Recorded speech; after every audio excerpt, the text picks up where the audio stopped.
Tuhan melawat umatnya. Lukas 1 ayat 68, terpujilah Tuhan Allah Israel, sebab ia melawat umatnya dan membawa kelepasan baginya.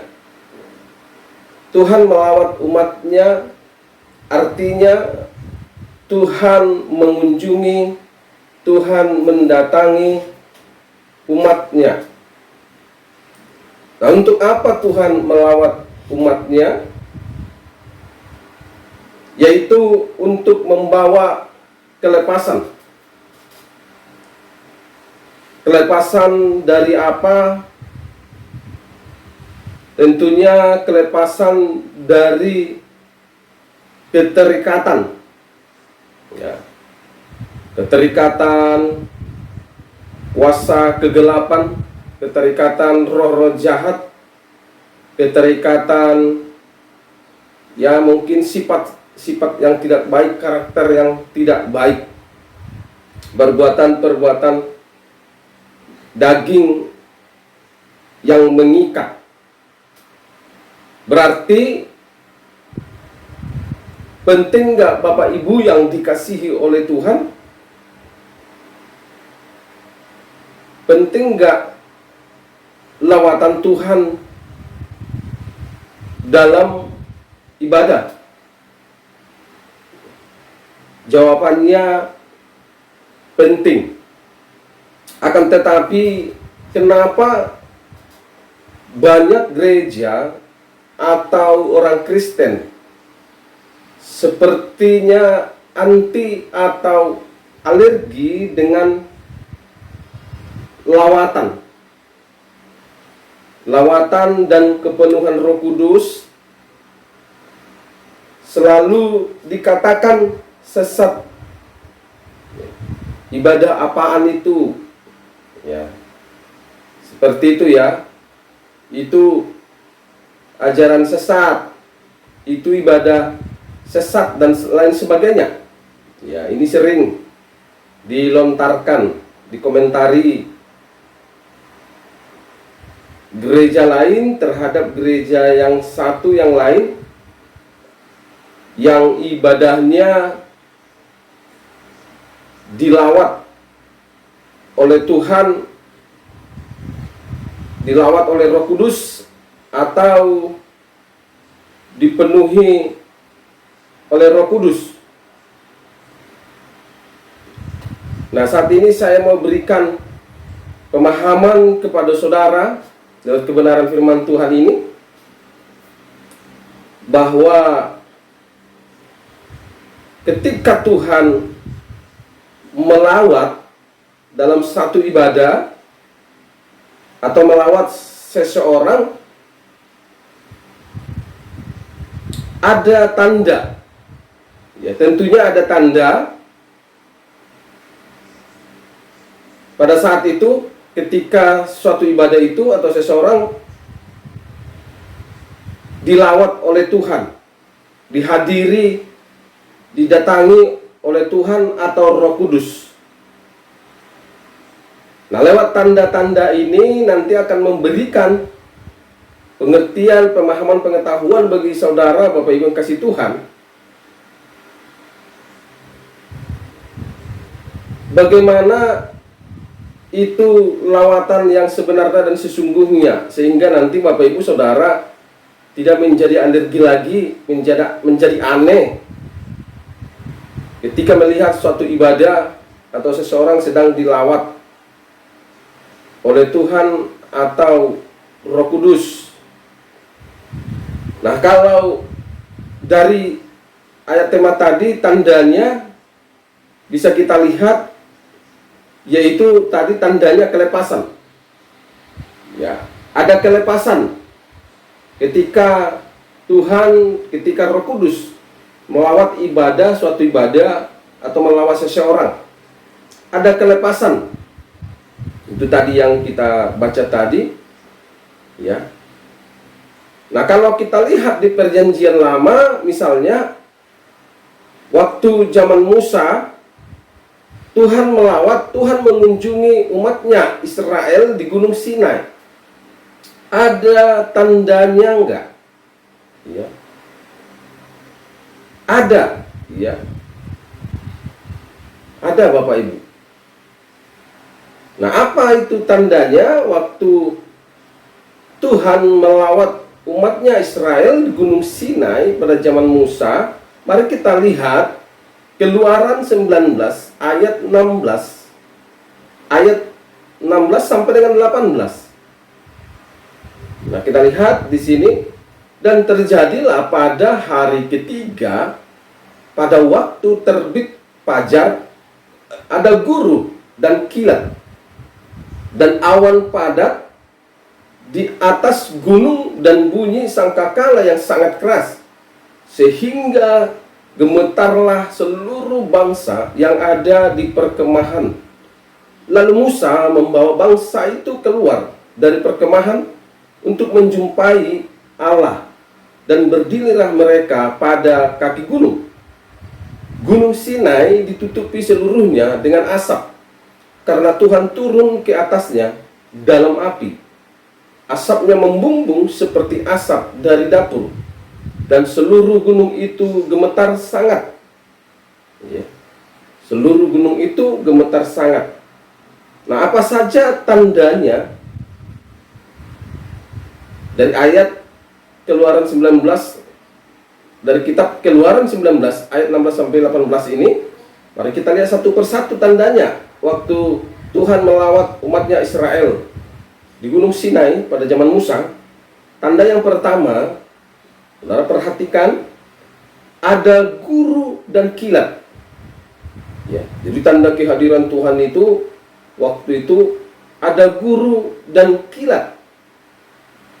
Ya. Saudara bayangin, kalau hari ini misalnya ada satu gereja ibadah, lalu dilawat Tuhan, lalu ditandai dengan guru dan kilat, lalu kejadian itu misalnya diposting di media sosial, mungkin bisa heboh. Ya. Bisa heboh, Bapak Ibu.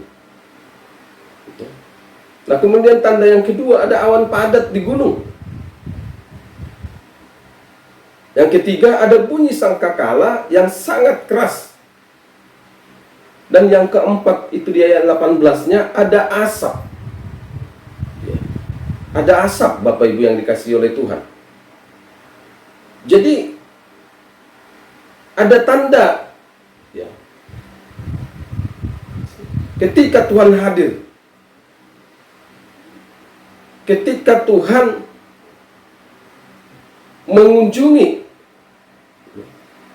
pasti ada tanda.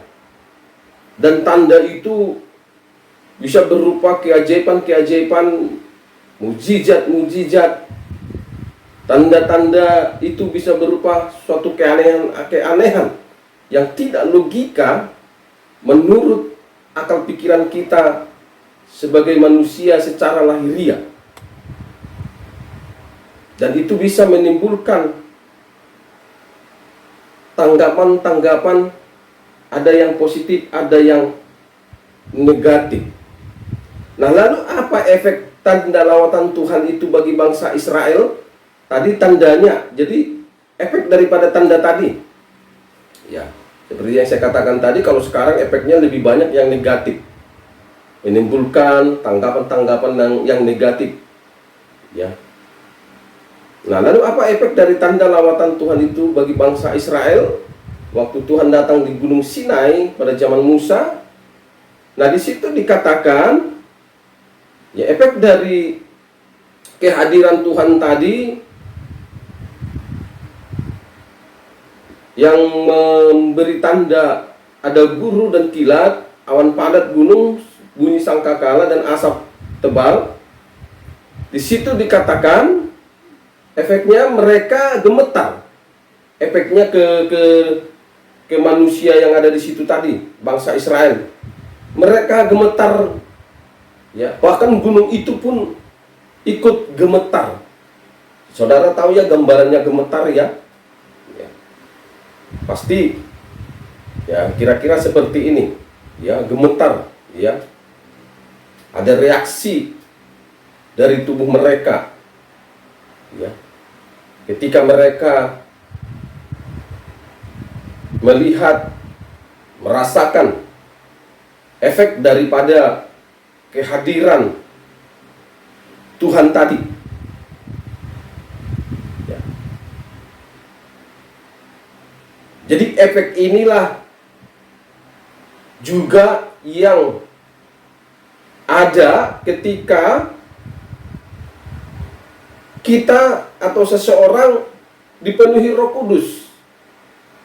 Ya, didatangi atau dilawat oleh Tuhan dengan dipenuhi Roh Kudus, itu sama-sama punya efek, Bapak Ibu yang dikasihi oleh Tuhan. Ya. Dan punya tanda. Nah, kalau dipenuhi Roh Kudus ada tanda. Persis sama tadi seperti ketika dilawat oleh Roh Kudus atau Tuhan, ada tanda.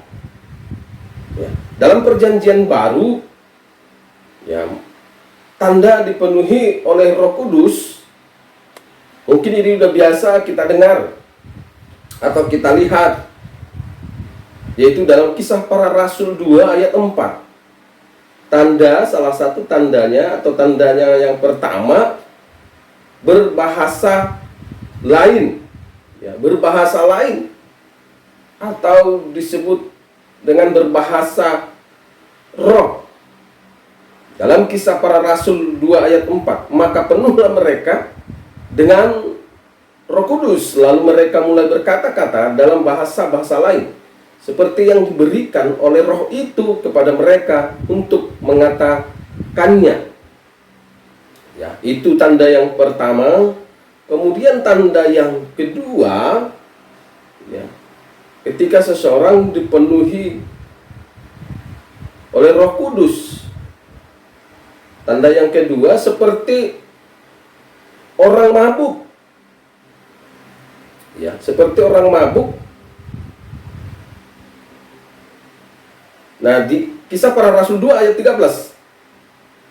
Tetapi orang lain menyindir. Mereka sedang mabuk oleh anggur manis. Ya, jadi orang lain menyindir mereka pada saat itu, para rasul yang sedang dipenuhi oleh Roh Kudus. Ya, orang lain menyindir dengan kata-kata mereka sedang mabuk oleh anggur manis.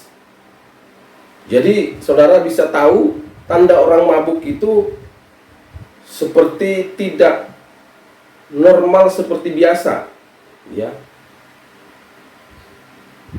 saudara bisa mengekspresikan bagaimana itu orang mabuk. Ya, jalannya sempoyongan, ya, bicaranya juga ngawur, nggak jelas, kira-kira begitu ya. Ya, itu tadi tandanya orang dipenuhi Roh Kudus atau dipenuhi oleh Tuhan. Jadi tanda inilah juga yang bisa menimbulkan, ya, pandangan-pandangan negatif.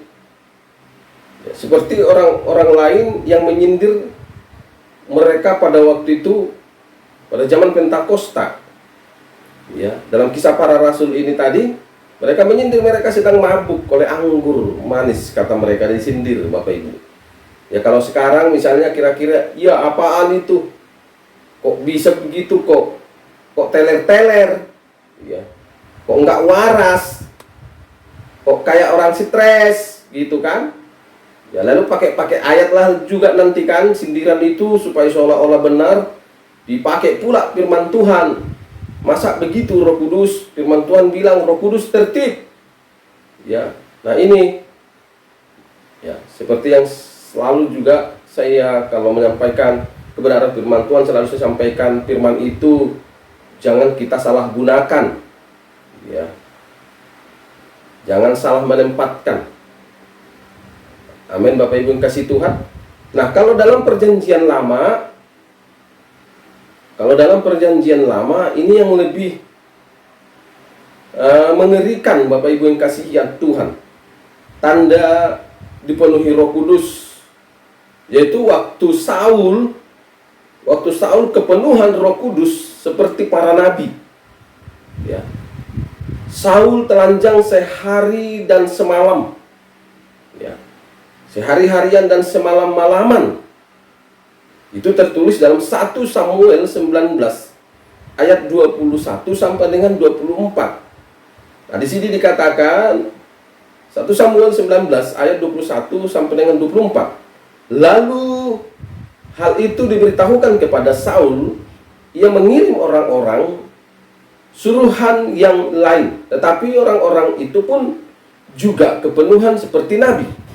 Saul mengirim sekali lagi orang-orang suruhan, rombongan yang ketiga, dan orang-orang ini pun juga kepenuhan. 22, lalu ia sendiri pergi ke Rama. Ya, dia sendiri ya, dia nggak ngirim rombongan lagi, dia langsung terjun sendiri. Nah, sesampainya ke dekat perigi besar yang di Seku, bertanyalah ia katanya, di mana Samuel dan Daud? Jawab orang, ada di Nayot dekat Rama. 23, lalu pergilah ia ke sana, ke Nayot dekat Rama, dan pada dia pun hinggaplah Roh Allah. Ya, jadi dia dihinggapi oleh Roh Allah, dan selama ia melanjutkan perjalanannya, ia kepenuhan seperti nabi. Perhatikan, si Saul tadi kepenuhan Roh Kudus seperti nabi, sehingga ia sampai ke Nayot dekat Rama. 24, ia pun menanggalkan pakaiannya, dan ia pun juga kepenuhan di depan Samuel. Ia rebah terhantar dengan telanjang. Ini perhatikan, ia rebah terhantar dengan telanjang sehari-harian dan semalam-malaman. Itulah sebabnya orang berkata, apakah juga Saul termasuk golongan nabi? Jadi waktu Saul kepenuhan Roh Kudus seperti nabi, dia seperti sudah tidak sadar lagi, sampai-sampai dia membuka pakaiannya dan dia telanjang sehari-harian dan semalam-malaman. Bapak Ibu Saudara yang dikasihi Tuhan, saudara bisa membayangkan andai kata ini terjadi dalam satu ibadah, sebuah gereja dilawat atau dipenuhi oleh Roh Kudus, lalu ada yang telanjang-telanjang, pasti viral Bapak Ibu. Hujatan demi hujatan pasti akan datang. Ya. Jadi Bapak Ibu yang kasih oleh Tuhan, ayo mari pahami setiap isi firman Tuhan yang ada di dalam Alkitab. Pahami dengan benar. Ya, pahami dengan benar cara kerja Tuhanmu. Ya. Cara kerja Tuhan yang kau sembah, cara kerja Roh Kudus yang adalah Tuhan. Ya, supaya tidak cenderung menanggapi tentang yang namanya Tuhan, saudara merespon dan menanggapi dengan negatif, dengan tidak benar. Akhirnya saudara menghujat Tuhan, menghujat Roh Kudus. Ya. Jadi demikian Bapak Ibu yang kasih oleh Tuhan, penjelasan tentang Tuhan melawat umatnya. Ya. Jadi saudara sudah paham, mengerti ya, bahwa ada efek-efek atau tanda yang ditimbulkan ketika Tuhan atau Roh Kudus melawat umatnya, melawat sesuatu ibadah atau melawat seseorang. Ya. Biarlah lewat kebenaran firman Tuhan ini saudara mengerti dan paham, sehingga saudara tidak lagi menjadi Kristen penghujat akan kehadiran Tuhan, lawatan Tuhan, kehadiran Roh Kudus, lawatan Roh Kudus, ataupun kepenuhan Roh Kudus. Tuhan Yesus memberkati Bapak Ibu Saudara kita semua. Haleluya.